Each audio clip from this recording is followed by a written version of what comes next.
Bonjour, alors aujourd'hui je voulais vous présenter à mon tour, je sais qu'il a déjà été montré à plusieurs reprises sur les différents, enfin sur les différentes chaînes, mais je ne pouvais pas ne pas le présenter parce que j'adore. Ce n'est pas le premier jeu que j'ai d'Iris Selinac, je vous parle ici de l'oracle des contes et des légendes. D'Iris Elinac. Alors, Iris, elle a déjà plusieurs créations à son actif. Vous pouvez la trouver sur le site Etsy, mais aussi sur son propre site sur Internet. Et tous ces oracles sont plus beaux les uns que les autres. Voilà. Je n'exagère pas en disant cela. J'ai déjà plusieurs oracles de cette créatrice, que ce soit l'oracle du Jardin étrange, que ce soit l'oracle de Baba Yaga, l'oracle des spirites, l'oracle et grimoire magicus. Vous avez aussi l'oracle des secrets, et j'en passe. Hein, voilà, vous avez énormément, elle a fait énormément de choses, mais à chaque fois, aucune ne se ressemble. Par contre, elles ont toute une similitude, c'est qu'elles vous plongent dans un univers. Elles vous... chaque création se réfère à ou un thème ou comment vous dire, enfin ça peut être un thème, ça peut être souvent c'est féerique, c'est magique, ça vous parle de créatures, de sorcières, de fées, enfin bref, c'est un enchantement, voilà. Et alors je crois que le summum de toutes ces créations, c'est son dernier oracle, celui que je veux vous présenter là, parce que comment, je sais même pas comment vous traduire toutes les émotions que j'ai ressenties en le découvrant. Bon, déjà le thème me plaisait beaucoup, hein, les contes et les légendes en France, je trouve ça super intéressant. Et puis Iris Selinac, à chaque fois qu'elle fait un oracle, il y a énormément de travail derrière, de recherche. Elle vous rend les choses, elle vous facilite même ces découvertes, parce que c'est avec ces oracles, on découvre des choses, on apprend des choses, on se plonge dans une atmosphère carrément, et malgré nous, on est emporté. On est emporté dans le monde d'Iris, dans le monde qu'elle veut nous présenter, dans tel ou tel oracle. On se laisse submerger par toutes les émotions que cela peut susciter, par l'ambiance du jeu. Enfin bon, voilà. Bon, vous allez me dire que j'en fais trop, donc je vais peut-être m'arrêter là. Je ne connais pas du tout Iris, hein, et c'est vraiment très très sincère de ma part. Donc vous allez voir cette dernière petite merveille que j'adore. Iris fait aussi attention. Il y a ce travail, effectivement, il y a ces recherches, mais il y a aussi tout le côté esthétique aussi qui est mis en avant, la qualité. C'est joli, c'est intelligent, c'est recherché, c'est original, c'est différent, et j'en passe, voilà. Donc, dans ce coffret, vous recevez d'abord un joli colis, donc voilà. Dans ce colis, vous avez d'abord un marque-page, voilà, fait par Iris hein, aussi, et qui rappelle l'oracle du Jardin étrange. Voilà.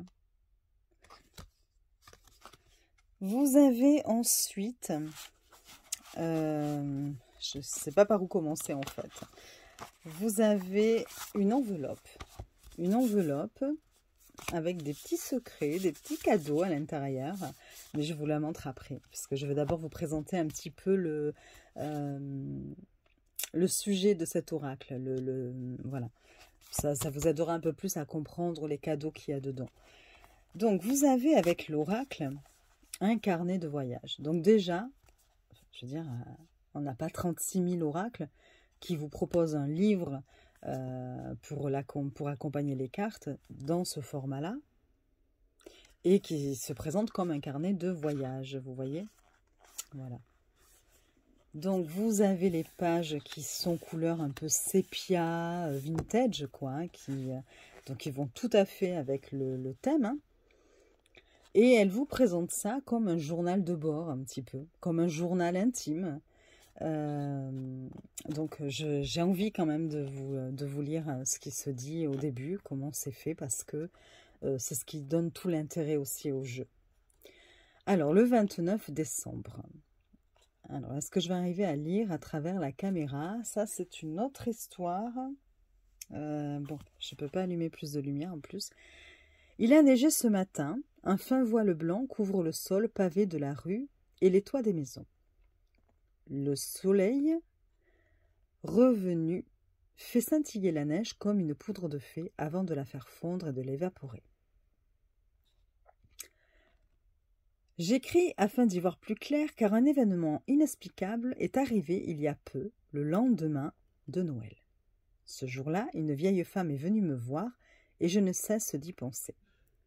J'étais alors sur la place du marché. Il était midi pile. La cloche de l'église sonnait encore les 12 coups lorsqu'elle sortit de la foule tel un éclair.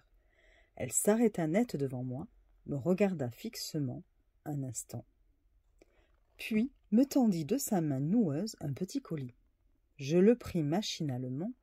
Elle me chuchota alors, sur un ton de confidence, « Ils existent », avant de disparaître dans un souffle d'air, retournant aussitôt dans la cohue.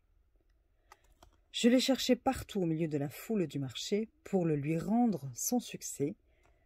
Alors j'ai dû me résigner à conserver ce mystérieux paquet. Voilà, donc, et ce mystérieux paquet, vous l'aurez compris, ce sont les cartes. Alors, le colis était enrobé d'un vieux papier craft tenu par une ficelle rouge, et à l'intérieur, j'y ai trouvé un pochon en toile. Un symbole est peint sur le tissu, un œil avec des étoiles. Le plus surprenant reste son contenu, un tas de photos étranges. Je n'arrive pas à comprendre. Et qu'a voulu dire cette femme en me disant « ils existent ». Et donc, elle vous montre le symbole et le paquet. Donc, effectivement, on l'a reçu dans un paquet. Et vous avez effectivement les cartes dans un pochon comme ceci, en toile, en coton. Et vous avez le dessin, voilà.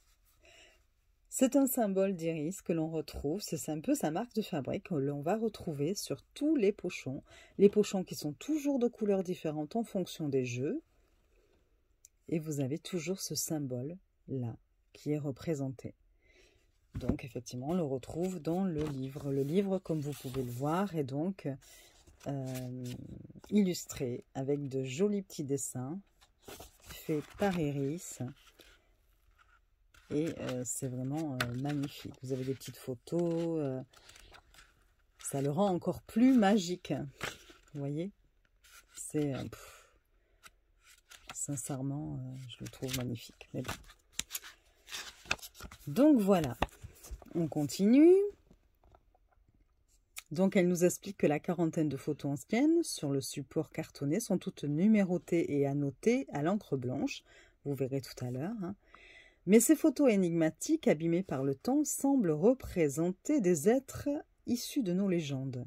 Je ne comprends pas comment cela soit possible, ni par quelle sorcellerie le photographe a réussi à capturer l'image de ces êtres invisibles. Il existerait alors un appareil photographique capable de capturer ces images, les images de l'autre monde. Donc voilà. Donc c'est vraiment présenté comme une histoire. Hein. Elle nous dit donc « Je me souviens maintenant d'avoir lu dans le journal qu'un tel objet avait été inventé, nommé, je crois, un spiritotype. Mais je pensais que ce n'était qu'affabulation, car aucun témoin ne put voir les fameuses photographies de l'invisible. Elles disparurent toutes avec son inventeur. Il serait parti au pays de féerie pour ne jamais en revenir. Mais ces photos-là devant moi, je ne sais pas ce que je suis supposée en faire. » Et vous avez le dessin du spiritotype. Donc, nous étions le 29 décembre. Là, nous passons au 1er janvier. Ce soir, après le réveillon du Nouvel An, j'ai observé encore une fois les photographies avec attention. Il y a des noms et des mots sur chacune d'elles. Les noms correspondent bien à des contes ou légendes et à des régions. Je pense avoir compris ce que je dois faire à présent. Voir par moi-même si ces êtres existent en me rendant sur ces lieux. Il y a sûrement des habitants du coin qui me guideront, peut-être même les auront-ils vus eux aussi. Du moins, ils connaîtront peut-être leur histoire. Voilà. Donc bon, ben voilà, elle continue, elle nous explique après qu'elle part, hein, voilà, ses affaires sont prêtes et puis qu'elle part en voyage. Et le 4 janvier, elle est dans le train. Et donc, vous allez voir, son périple dure donc du 4 janvier jusqu'au... Donc, vous avez après sur toutes les pages d'abord, eh bien, par région, hein, vous avez les contes et les légendes. On commence par la danse des fantômes, que je vous lirai tout à l'heure. Et ensuite, ben voilà, vous parcourez toutes les régions. Là, c'est de l'Aquitaine, c'est ma région. Et comme je suis, peut-être que j'ai un petit côté chauvin que j'ignore, vous vous doutez bien que je suis allée voir directement les histoires. Donc, il y en a deux, je crois. Ouais, c'est ça, pour l'Aquitaine. Les histoires de ma région pour voir si elles me parlaient ou pas, si je les connaissais. Et puis, à la fin... Vous avez le 2 octobre, donc en fait, son périple dure 9 mois à peu près. Et ça m'a fait sourire parce que je me suis dit, je ne sais pas si ça a été choisi de façon intentionnelle, mais je me suis dit, ben, le temps d'un accouchement, d'une naissance, bon, c'est peut-être pas anodin, voilà, oui, c'est un accouchement, une nouvelle naissance peut-être, on est peut-être une nouvelle personne après avoir fait ce périple aussi. Donc voilà, et donc le 2 octobre, elle nous dit « Le voyage s'achève ici, je suis dans le train du retour. Les paysages défilent derrière la vitre du wagon alors que la brume matinale se lève peu à peu. Traversée par les premiers rayons du soleil encore timide. » Oui, je suis désolée, je me suis arrêtée avant parce que je ne vois pas très bien. Nostalgique, je repars avec un léger pincement au cœur, mais avec un trésor inestimable, car à présent, je sais avec certitude que oui, ils existent. C'est très beau, c'est très très beau. Vous avez en dernière page une page de notes. C'est dommage, j'aurais aimé qu'il y en ait plus. Je vais vous dire pourquoi, parce que je me suis dit qu'il serait intéressant de poursuivre ces recherches justement, les recherches d'Iris, et de rajouter des contes et des légendes. Voilà, ça serait sympa avec des petites illustrations et puis d'y ajouter notre petite touche, nos petites découvertes à nous aussi, ou voilà, nos connaissances, ce que l'on sait, parce que bon, évidemment, on ne peut pas avoir tous les contes et toutes les légendes dans le bouquin, même s'il y en a quand même 46. Hein. Voilà, il y a 46 cartes. Hein. Donc voilà. Alors, j'avais envie de commencer à vous lire quand même la première carte, enfin la première interprétation, pour que vous puissiez voir un petit peu ce que cela propose. Et puis, si vous voulez, à la fin, on fera un tirage de 3 cartes, 3 choix, donc une carte par choix. Et comme ça, vous pourrez choisir votre carte. Et puis, on lira l'interprétation des 3 cartes. Ça vous permettra de découvrir au moins quelques contes et quelques légendes que Iris nous a fait l'honneur de découvrir. Voilà. Ce que je voulais vous dire aussi, ce qui est intéressant, c'est parce que moi, dès que j'ai ouvert le paquet, je ne vous cache pas que la première chose que j'ai faite, bon, évidemment, j'ai regardé tout ce qu'il y avait, hein, d'abord tous les éléments du colis, et quand j'ai vu le livre, eh bien, je l'ai lu. Je l'ai lu d'une traite. C'est passionnant, en plus, c'est fluide, c'est bien expliqué, et vraiment, on a l'impression de lire un livre d'histoire. Et ça, je trouve ça magique. C'est-à-dire qu'en fait, même si vous n'aviez pas les cartes, le livre peut se lire tout seul. Voilà. C'est un peu, comment vous dire, Oui, enfin, comme je vous ai dit un peu plus tôt, je vais me répéter, mais c'est vraiment un livre de contes. Alors, bon, qu'on pourrait peut-être pas lire aux enfants, ou alors à un certain âge, parce que bon, il y a des histoires, je vous assure, elles sont un petit peu terrifiantes quand même, hein, mais bon, c'est magique en fait, et ça se lit très facilement, et on ne s'ennuie pas durant toute la lecture. Donc, durant cette lecture, j'en reviens à ce que je disais, je me suis rendu compte qu'il y avait des histoires qui me touchaient plus que d'autres. Et dont dont je me suis souvenue après, parce que forcément quand on lit 46 histoires, on ne peut pas se souvenir de tout, surtout que je l'ai lu, je l'ai dévoré le livre, et donc du coup je ne pouvais pas après me rappeler de toutes les histoires, et pourtant il y en a quelques-unes qui sont restées dans ma mémoire, et dont une tout particulièrement, qui, je sais pas pourquoi, m'a vraiment touchée. Et justement, ça peut être intéressant d'en tirer peut-être une piste de réflexion, de se dire, mais tiens, pourquoi cette histoire-là me touche?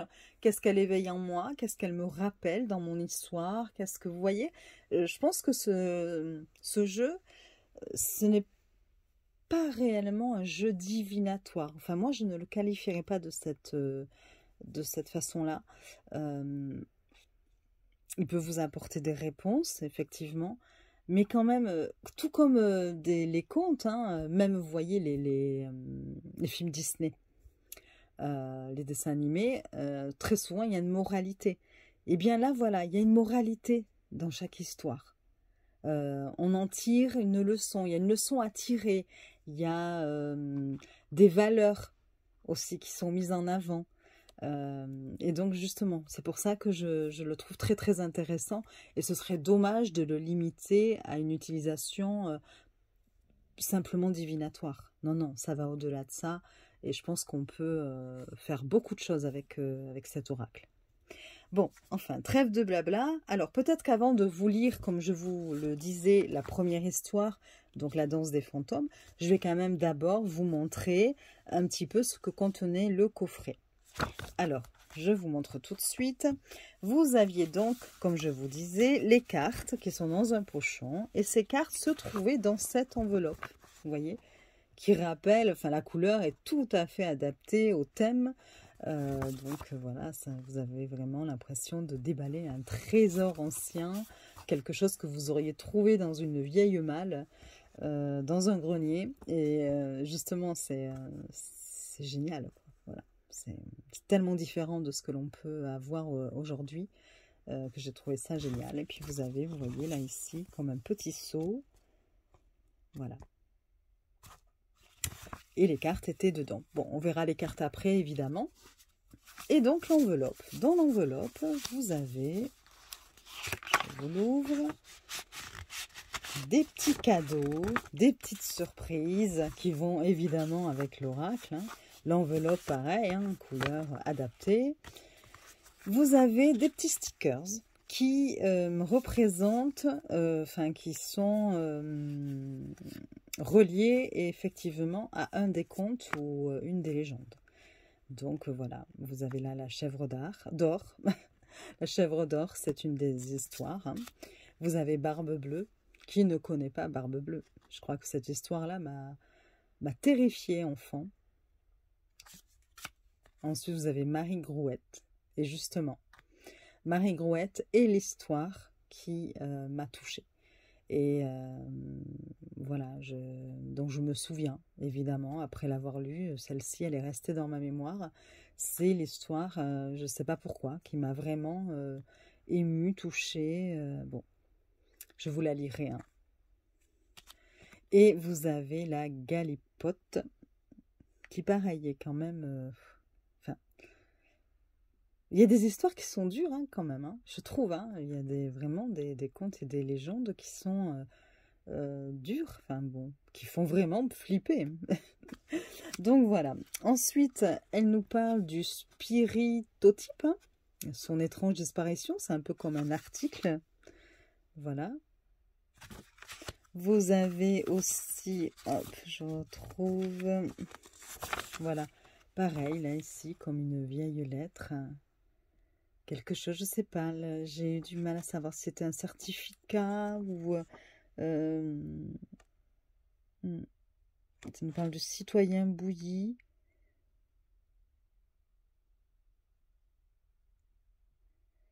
Avec une signature, alors je sais pas. Mais bon, c'est pareil, c'est magique, hein, avec le papier, même le papier, la texture du papier et tout, tout est fait comme si vous aviez trouvé ça, comme je vous le disais, dans un grenier ou dans de vieilles enveloppes. Vous avez de nouveau un marque-page qui là rappelle les couleurs du carnet de voyage. Voilà. On sait bien que les contes de fées, c'est la seule vérité de la vie. Saint-Exupéry.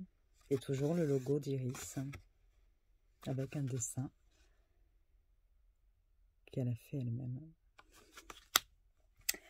Vous avez la carte d'authenticité, le certificat d'authenticité. Donc moi j'ai eu la 31, le jeu 31. Et il faut savoir que Iris ne fait que 100 exemplaires de cet oracle-là.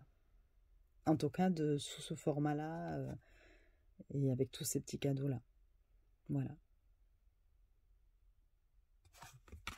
Ensuite, vous avez des tirages qui vont, bien sûr, reprendre le thème de l'oracle.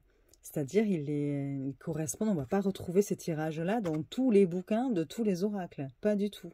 Par exemple, vous avez le tirage de la rose de Pimperlé. La rose de Pimperlé est une carte de l'oracle, par exemple.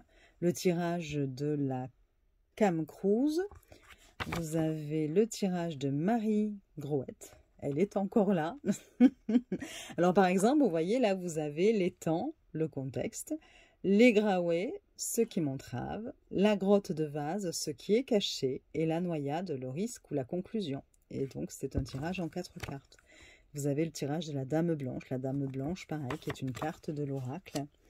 Et que je connaissais, moi aussi, cette histoire. Enfin, j'ai déjà entendu parler de la Dame Blanche, en Aquitaine, en tout cas. Et c'est marrant parce ce n'est pas la même que ce que propose ici Iris et Linac. Enfin, moi, on ne me l'avait pas présenté de cette façon-là, en tout cas, pour la Dame Blanche. Donc, comme quoi, est-ce que c'est une histoire qui, peu à peu, avec le temps, a été travestie ou adaptée, modifiée? Je ne sais pas. Est-ce que ce n'est pas la même légende? Bon, voilà, est-ce qu'il y en a eu plusieurs au sujet de la Dame Blanche? Je ne sais pas. Et vous avez, et ça c'est très intéressant, vous avez la carte de la France avec le parcours à travers la France des contes et légendes. Donc vous partez là ici de l'Île-de-France, vous voyez, et puis voilà, 1, 2, 3, 4, et vous faites tout le parcours pour retrouver les contes et les légendes. Bon, c'est un peu flou, hein, parce que je vous montre là, je suis désolée. L'éclairage est catastrophique, je me rends compte là, mais bon. Donc voilà ce qu'il y avait dans cette petite enveloppe, et c'est plutôt super sympa. Et agréable d'avoir comme ça des surprises que l'on ne retrouve pas dans tous les jeux. Et avant de regarder les cartes, nous allons donc, comme je vous le disais, regarder le carnet de voyage. Donc je vous ai lu l'introduction, je vous ai montré un petit peu comment débuter cette découverte. Et puis, nous commençons par la danse des fantômes. Le lieu, c'est l'Île-de-France. Lors d'une soirée de pleine lune, des jeunes gens se retrouvèrent pour écouter le phonographe, muni d'un disque qu'un mystérieux inconnu offrit à l'un d'eux. À peine le 78 tours se mit à tourner et la musique a résonné que la bande d'amis se mirent à danser.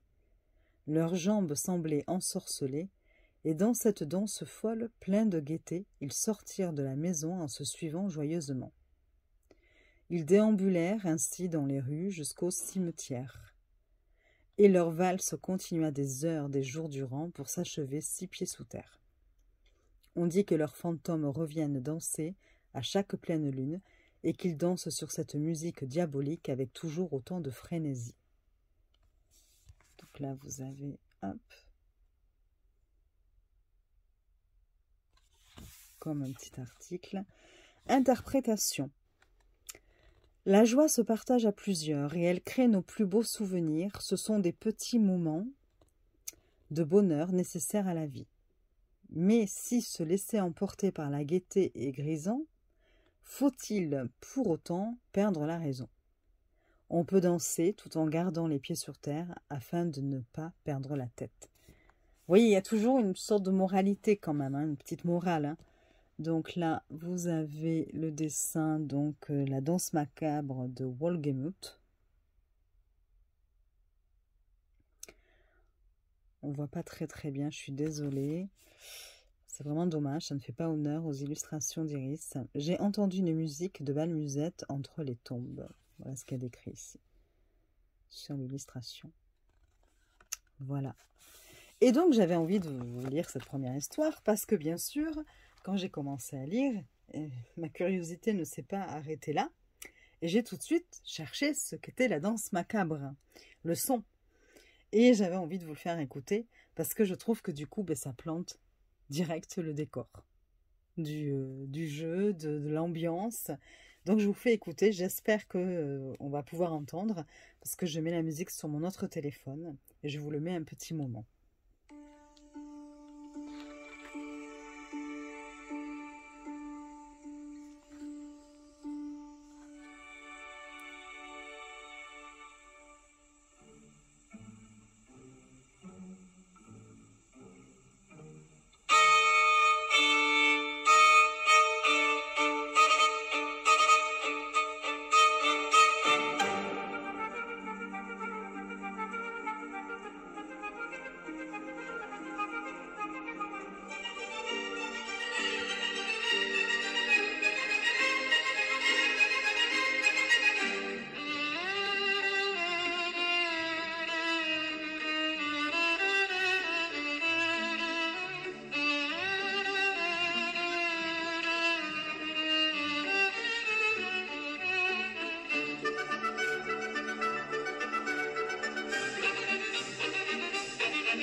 Alors, je vous montre tout de suite la carte de la danse des fantômes.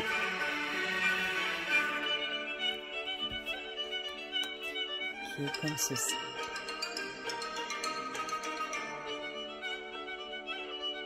On voit les fantômes, vous voyez.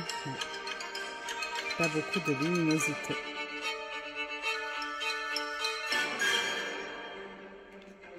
Voilà. Donc vous voyez, c'est assez magique, hein, en fait. Si je pouvais parler avec la musique en fond et que je serais sûre qu'on m'entendrait correctement, je l'aurais fait parce que je trouve que ça va tout à fait avec le jeu.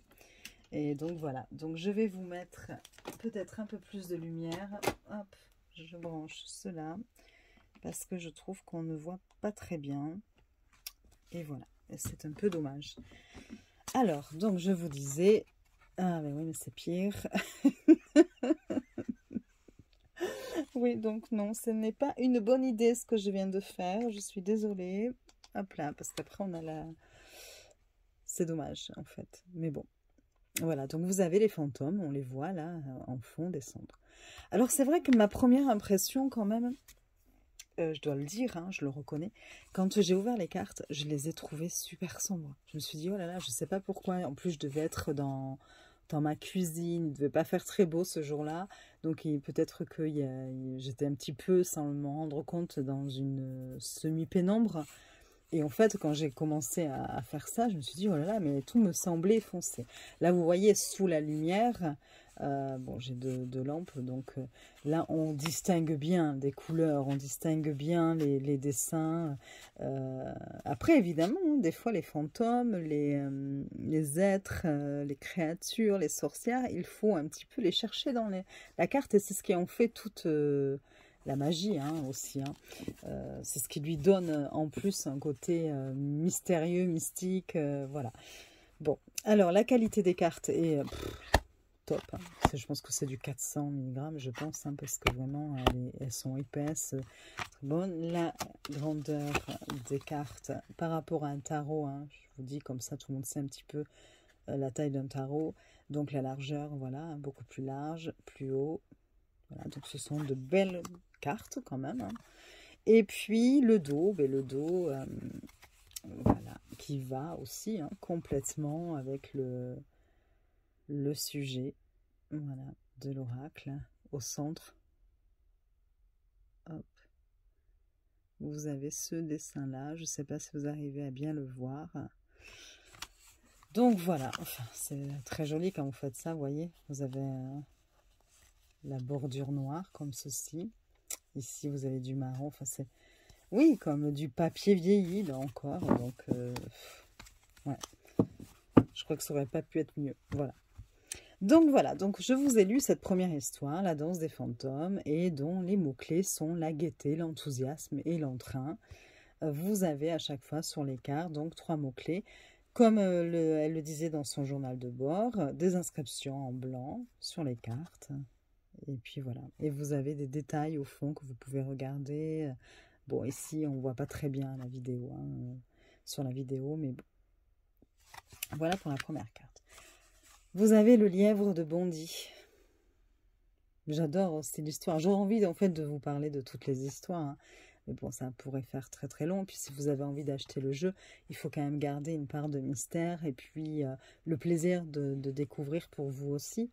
Mais pareil, c'est vraiment une belle histoire là encore. Donc c'est la promesse, l'engagement, la parole. Vous avez ensuite la charmuselle, le charme, séduction, attirance. Très très belle histoire aussi, enfin une histoire très intéressante.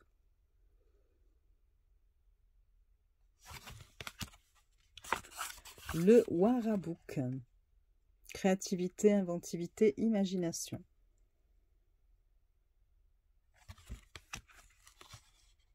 Le Père Fouettard, iniquité, préjudice, injustice. Bon, je crois qu'on le connaît tous et toutes, le Père Fouettard.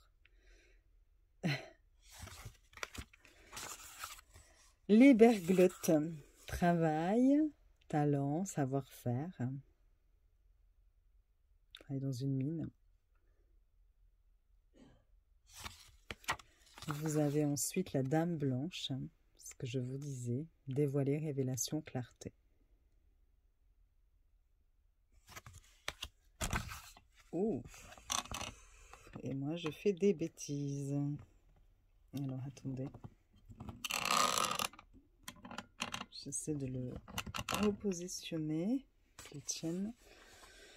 Alors, vous avez ensuite le chasseur sauvage, mouvement, mobilité et élan.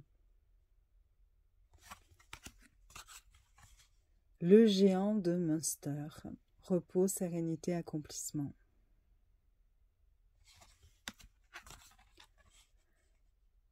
Tante Harry, générosité, bienveillance, altruisme. Le picolaton, motivation, objectif, ambition. Vous avez là le sorte d'oiseau. Ensuite, vous avez le foulto, connivence, entente, complicité. Très jolie carte aussi. Vous avez la vouivre, convoitise, envie, avidité.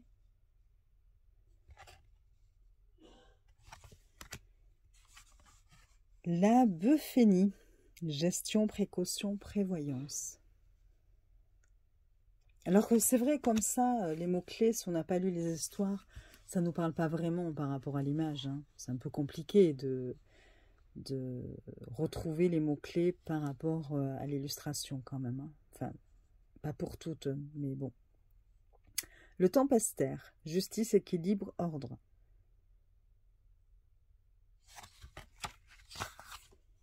La rose de Pemperlé, choix, décision, sélection.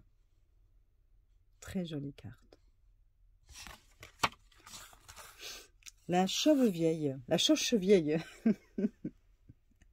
Lenteur, procrastination, lourdeur.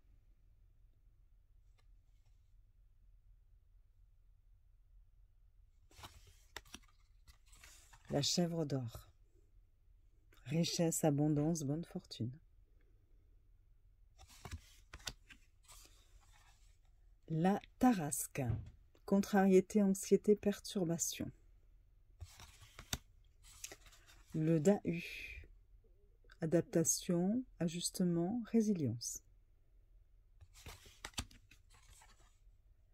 L'oréu. Je pense que ça se dit comme ça. Simplicité, bon sens et modestie. La bête du Gévaudan. Reproche, critique, jugement. Le pont du diable. Transaction, échange, accord. Donna d'Egua. Harmonie, fluidité, limpidité. Elles sont belles, je ne sais pas ce que vous en pensez, mais je les trouve magnifiques. La canne creuse. Discernement, perspicacité, observation.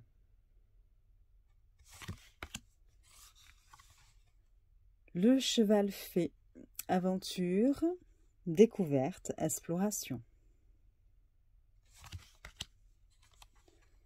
Le puits de la Bérane, qui fait donc partie de l'Aquitaine, et celle-ci aussi, juste avant.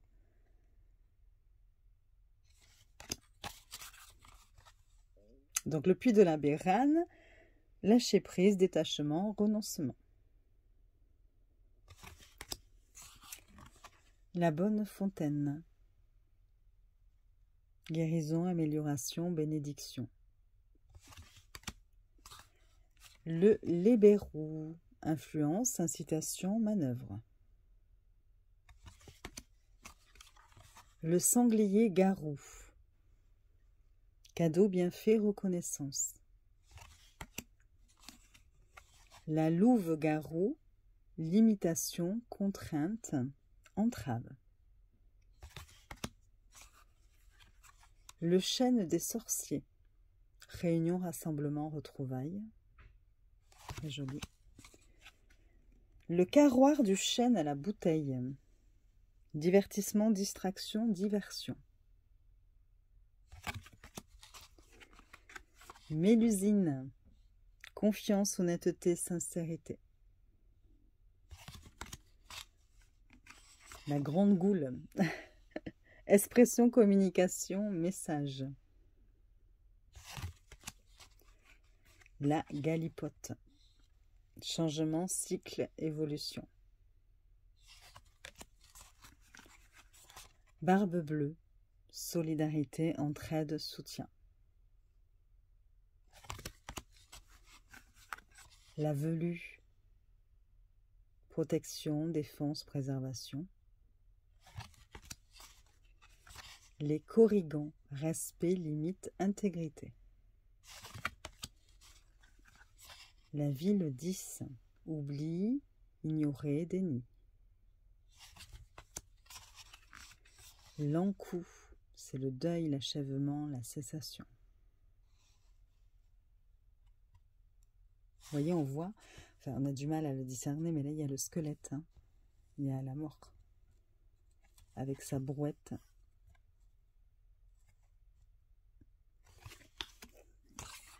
La blanche hermine, qui m'a beaucoup touchée aussi cette histoire. J'ai beaucoup aimé celle-ci aussi, vous voyez.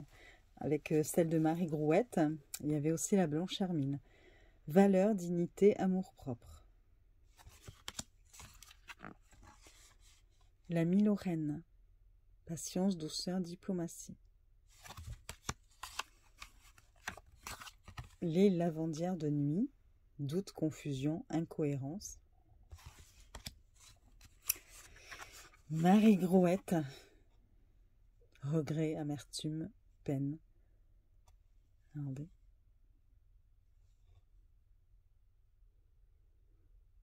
Elle est glaçante, l'histoire de Marie Grouette. Je vais vous la lire après. Les hirondelles blanches. Résultat, conséquence, impact. Donc voilà pour les cartes.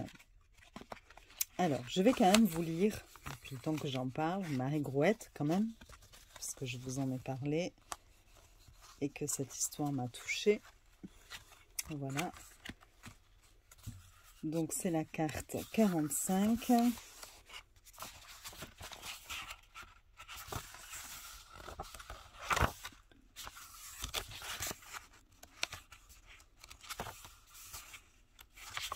Alors, donc le lieu, c'est le Nord-Pas-de-Calais. Je vous montre. Donc là, il n'y a pas d'illustration, mais ici, on retrouve Marie Grouette. Et on vous dit un graouet ou râteau à pommes de terre pour la photo. Alors, Marie Grouette. Marie Grouette était une malheureuse mère qui perdit ses enfants dans un incendie et par désespoir se jeta dans un étang après s'être accroché une pierre au pied. Elle s'y noya, mais sa peine était si lourde que son âme ne put monter au ciel et elle se retrouva coincée là. Ainsi elle continue d'errer dans son étang, vivant dans une grotte faite de vases et de roseaux au fond de l'eau. Le soir, on peut entendre ses pleurs et ses lamentations au milieu des coassements de crapauds.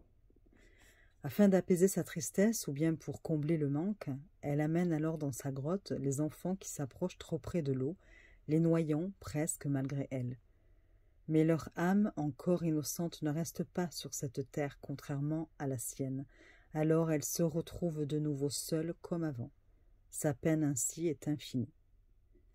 Au bout des bras de Marie Grouette se trouvent, au lieu des mains, des râteaux à pommes de terre, des graouets.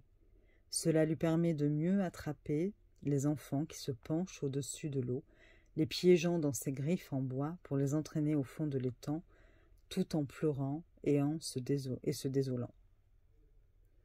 Et l'interprétation, la peine, je vois rien à travers ma caméra, la peine et la tristesse sont des émotions naturelles qu'il est vital d'accueillir et d'accepter.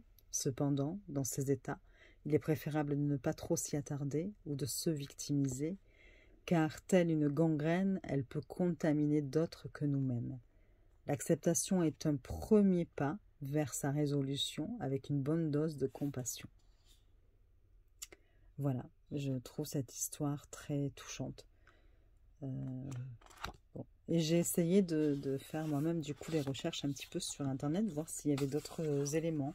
Et effectivement, il disait même que parfois les parents disaient aux enfants de ne pas, pour essayer de leur faire peur, pour ne pas qu'ils s'approchent de puits, d'étangs, il lui parlait de Marie Grouette. En lui disant attention, bon, je suis pas sûre que ce soit une très bonne façon d'apprendre aux enfants le danger, mais bon voilà, donc c'est une légende qui se perpétue quand même, dont on parle encore aujourd'hui.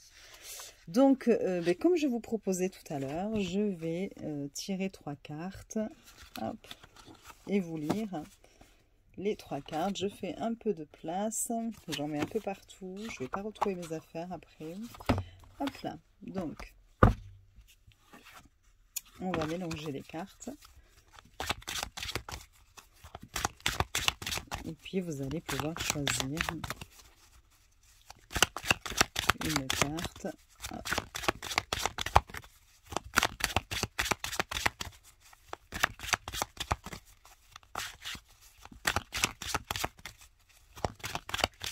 J'essaie de bien les mélanger, hein, parce que comme elles étaient déjà dans l'ordre.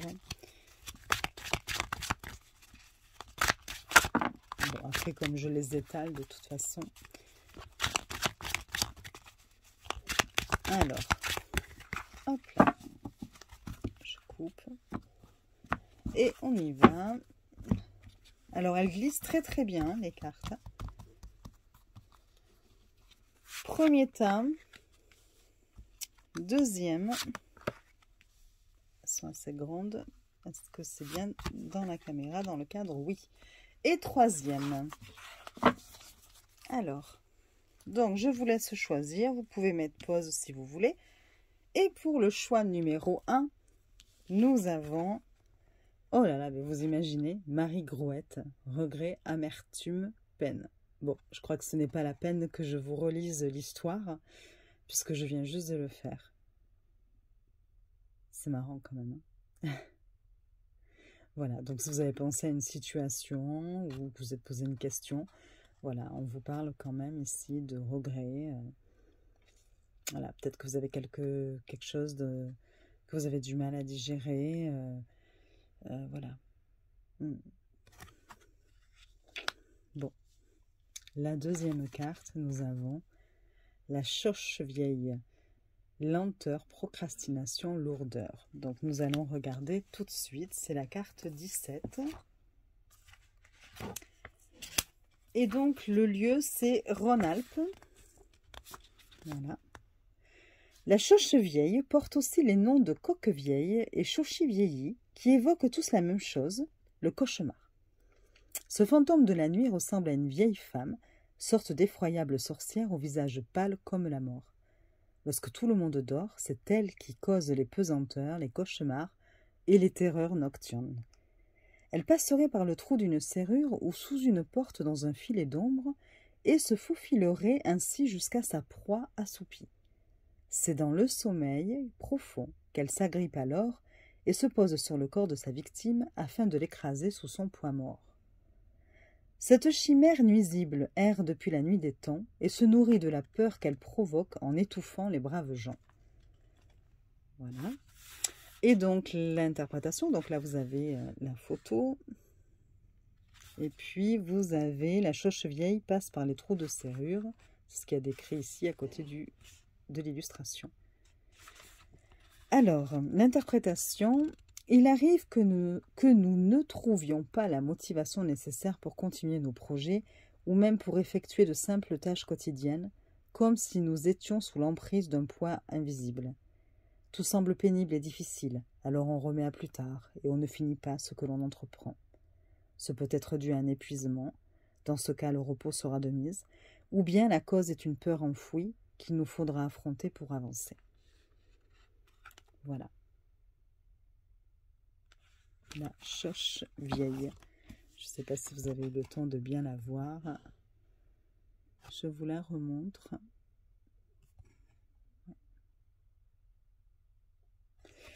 Voilà. Et pour le choix numéro 3, nous avons la ville 10. Oubli, ignorer, déni. Et nous allons voir, donc c'est la carte 40. On va voir dans quelle région déjà on est. On est dans la ville 10, lieu Bretagne. Alors, la ville légendaire 10 se situait dans la baie de Douarnenez, sur les côtes bretonnes, avant d'être engloutie sous la mer. Son nom breton, Ker-Is, signifierait sous la mer. La princesse 10, fille du roi Gradlon, était une prêtresse de l'Ancien Monde, tandis que son père, tout comme le reste du royaume, était devenu chrétien. On dit qu'elle fit un pacte avec le diable, ou bien en tomba amoureuse et lui offrit la clé des digues de la ville. Le démon s'en empara et les ouvrit toutes, noyant la cité depuis peu chrétienne sous les flots. De nombreuses versions existent de cette légende. Parfois la princesse 10 se nomme Daut, parfois Aès, mais elle est toujours à l'origine de l'inondation 10, par insoumission à la nouvelle religion. Son père, le roi Gradlon, fut sauvé des eaux par saint Gwénolé, qui le prit sur son cheval marin, mais il ne put sauver sa fille qui se noya dans les flots qu'elle provoqua. Ainsi le royaume autrefois prospère disparut à jamais sous la mer. Et l'interprétation. Lorsque nous vivons des épreuves et faisons face à des difficultés, il arrive que nous les reléguions au fond de notre mémoire pour ne plus les voir. mais ceux-ci peuvent ressurgir à l'improviste comme des vagues tumultueuses pour nous submerger. Enfouir le passé ou ce qui nous perturbe n'est jamais très efficace, même si l'oubli est un doux remède à ce qui nous blesse, car cela viendra continuellement refaire surface. Donc vous avez en dessin la clé des digues de la ville 10. Bon, on ne voit pas très bien, je suis désolée, trop de luminosité. Et vous avez le vitrail de Gabriel l'Église représentant Saint Gwénolé sauvant le roi Gradelon lors de la submersion de la ville 10. Voilà. Voilà, bon. On n'est pas tombé sur des cartes très positives. Après, je ne vous cache pas qu'effectivement, comme l'idée est quand même de sortir une morale du conte ou de la légende, ce sont souvent des histoires un peu fortes. Après, l'interprétation peut être positive, et effectivement, du coup, hein, l'histoire en elle-même peut être difficile et il en ressort une interprétation positive. Mais bon, voilà, c'est aussi pour nous amener à réfléchir, nous donner des pistes de réflexion. Donc, voilà. Bon. Enfin, je ne sais pas ce que vous en pensez, mais moi, je le trouve très beau. Je le trouve original, magique, mystérieux, enfin, tout ce qu'il... Et puis, il fallait y penser. Je trouve qu'encore une fois, Iris a toujours de très, très bonnes idées. Et puis, elle ne fait pas les choses à moitié quand elle a un projet, en plus. Je pense qu'elle doit y consacrer beaucoup de temps. Et rien que pour ça, je salue sa créativité et son talent.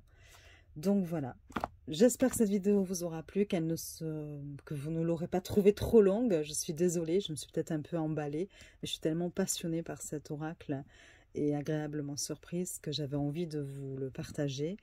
Vous pouvez mettre un petit like si la vidéo vous a plu, mettre un commentaire, je me ferai un plaisir de vous répondre. Et vous abonner, évidemment, ça me ferait aussi très plaisir. Et je vous dis à très vite. Je vous fais des bisous.